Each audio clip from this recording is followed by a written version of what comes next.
C'est dans ce contexte de révolution arabe que le Maroc organisait des élections législatives anticipées, les premières depuis l'adoption de réformes constitutionnelles prévoyant un rééquilibrage du pouvoir.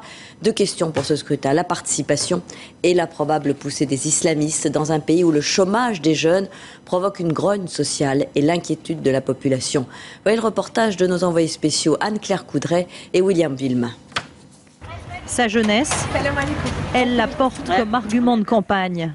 Myriam a 23 ans. Elle est tête de liste dans sa circonscription de Casablanca, avec la conviction que dans un pays où 6 électeurs sur 10 ont moins de 35 ans, il était temps. Et les gens sont de plus en plus conscients de ce qui se passe autour d'eux et veulent des gens qui sont proches d'eux, qui décident pour eux. Printemps arabe oblige, les jeunes ont pris plus de place dans les partis. Pour la première fois, 30 sièges leur sont réservés dans le futur Parlement.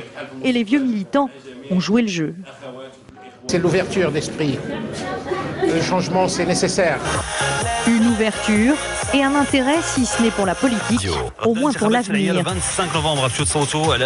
Hit Radio a été l'une des premières radios libres du pays, leader chez les jeunes. 1 million d'auditeurs pour la matinale de Momo. Comme j'ai le droit de dire ce que je veux, comme j'ai le droit de faire ce que je veux dans ce pays, je dois aller voter. Aujourd'hui, on voit que les auditeurs appellent avec moins de complexes. Ce qui est très positif aussi, c'est qu'on a eu des retours des auditeurs de Hit Radio qui nous ont appelés pour nous dire c'est à moi aussi de faire bouger les choses, c'est à moi aussi de changer. Donc il y a cet esprit de responsabilité qui est très bien.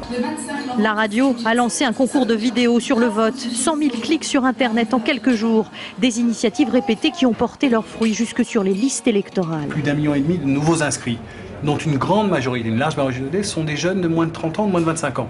Donc c'est tout à fait inédit. La jeunesse moderne, si optimiste et si loin des quartiers pauvres.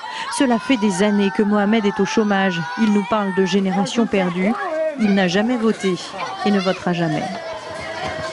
Le matin, je me réveille et j'aimerais bien m'en sortir, mais il n'y a rien. Les gens meurent ici. On fait du petit commerce.